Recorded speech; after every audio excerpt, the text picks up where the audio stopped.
Thank you for coming to my channel today. I appreciate your time and your loyalty. Today we're having an amazing recipe, oxtail with cassava. This is a traditional Dominican dish that we like and appreciate very much to make oxtail with cassava. It tastes delicious, so I appreciate if you stay into the end so you also can learn how to make this delicious recipe with oxtail with cassava. Thank you for coming to my channel and God bless you. Let's do the recipe step by step. So I already cleaned the oxtail with vinegar and lime. So now we are going to take in some oregano, fresh oregano from the Dominican Republic, you know. I gotta represent. There's nothing better than this fresh oregano from back home. And we're gonna add some paprika, black pepper. I like my oxtail with a lot of black pepper. It tastes very good. I'm going to add adobo instead of salt. You have the option if you want to add salt. I prefer to add the adobo. I'm going to add sazón líquido and I'm going to add turmeric.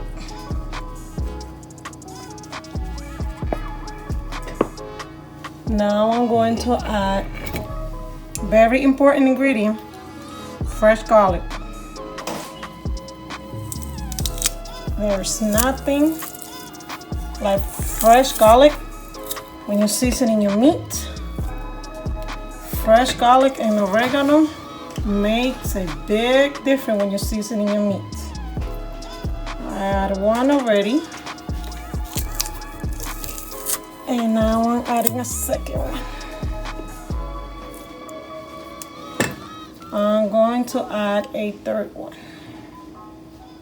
So we're using 3 pieces of garlic.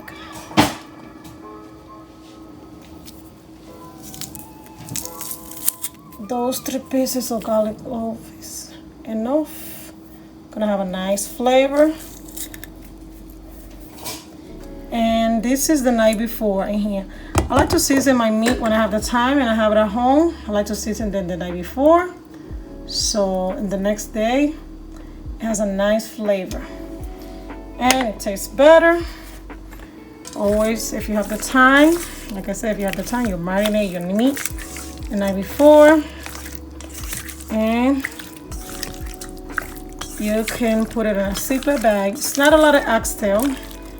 I bought this oxtail. It wasn't a big one. I took 3 pieces. You saw when I was going to clean it that it was more. I took 3 pieces because I'm going to be cooking a sancocho on Saturday. And sancocho is a traditional Dominican soup. The original sancocho requires 7 different meats. I not always make it with 7 different meat, but today is Wednesday. If I buy the meat and I'm gonna season the meat for the week or for the next 4 days, I will take some pieces of the meat so I can have several pieces of meat to have the sancocho or the soup with a variety of meat, and that will add more flavor. So I'm going to show you. This is the oxtail. It's already ready, and I'm gonna put it away for tomorrow. But in here I have some pork that I'm going to be cooking some rice with pork, and in here I have the goat. So what I did was that I took, so this special soup, this is from the oregano, this special soup, like I said, it requires 7 meat. From the 7, I already have 3 here.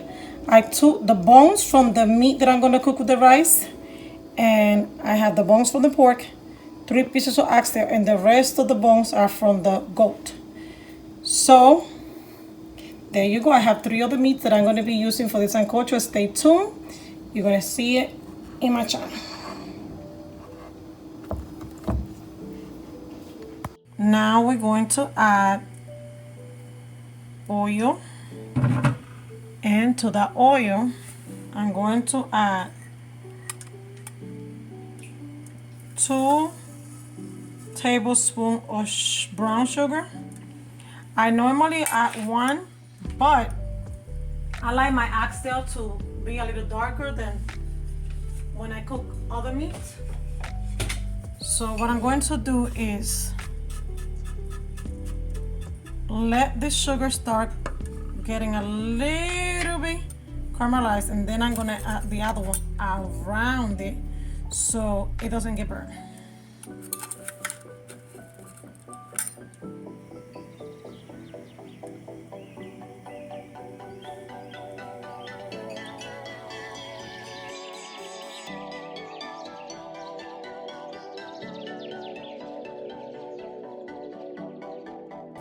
Pour my oxtail in.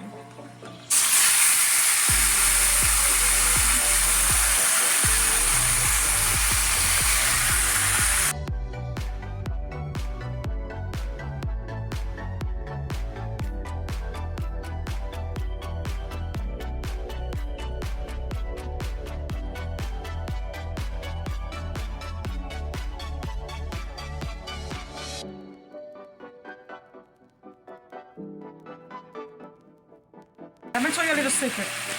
When you are cooking any kind of meat and you want to get a little extra darker color after you caramelize with the sugar, you get some achiote powder and you add it out while you make sure there's no liquid from the meat coming out. You add it up. Let's give it a little stir.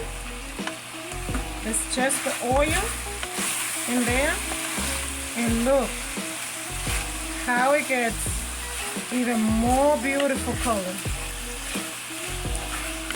Oh, you're not gonna tell me that just didn't get any better. You see the oil? Instead of putting the achiote whole in the oil, I like to just put it on the powder because I don't have to worry about having that oil with achiote, because I don't use it in everything. But look at that oil, that little nice color. Guys, I'm showing you all my tricks, okay? Showing you all my tricks. And to top it up, we are going now to add a spoon of tomato paste, so we could have that consistency to get a little thicker when we add the water too. So I'm gonna use a regular spoon. Well, I didn't use a regular spoon, but like the amount of a regular spoon to add the consistency to be a little thick. You don't want when you finish your oxtail to be the consistency not, thick. And we're gonna let it stir fry a little bit. Always stirring because you don't want nothing to get stuck. And you're gonna let it until you see, you know, to cook until you see the tomato paste is kind of melting on it, because you don't want to have the taste of that raw tomato paste. I don't like it, so I like to kind of stir fry a little bit. That's how my ancestors told me in the Dominican Republic. Ooh, look at that. Now that our tomato paste got soft, I'm going to add water.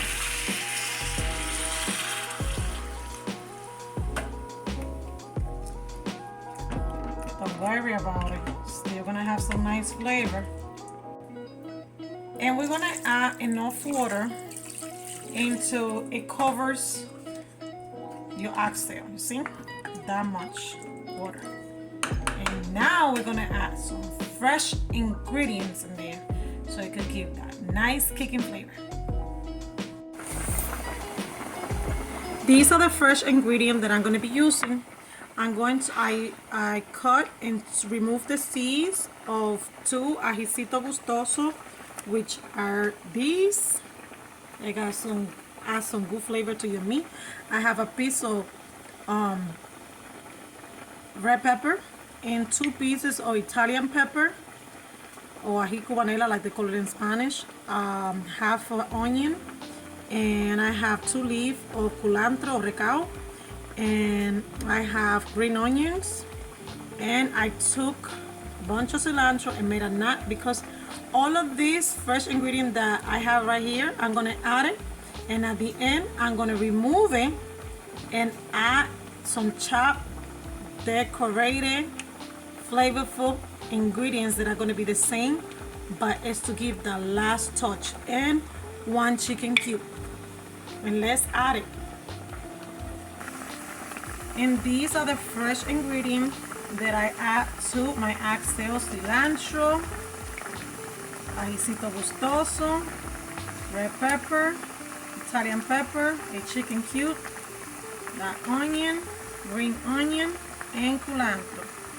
Give it a stir. And these oxtail are going to taste amazing with those fresh ingredients. I would like to know, what do you add to your oxtail? What fresh ingredient do you add to your oxtail to taste amazing? This is the Dominican trick to have your oxtail taste amazing.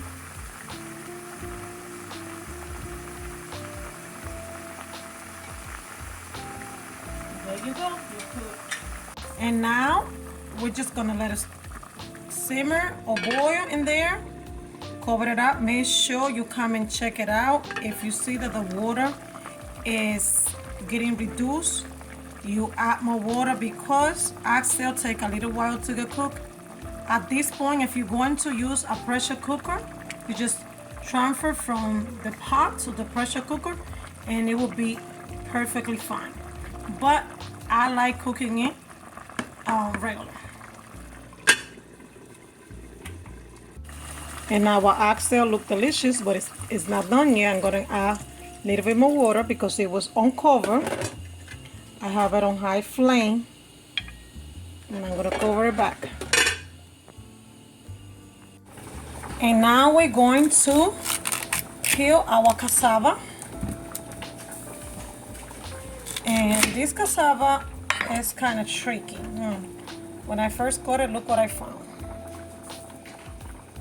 If you live in New York City, let me know in the comment if you experience Vaca cassava as well, because I'm tired of wasting my money.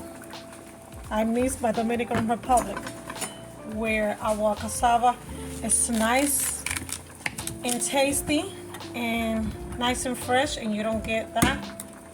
I don't know what is that, why, but in New York City, this cassava comes from Costa Rica. I'm not talking badly about Costa Rica. I'm just saying that the cassava that they sell in the supermarket where I shop is from Costa Rica. Not all the time it's good. I wish we have cassava from the Dominican Republic. But my family go to the Dominican Republic, I always ask them to bring me oregano and cassava.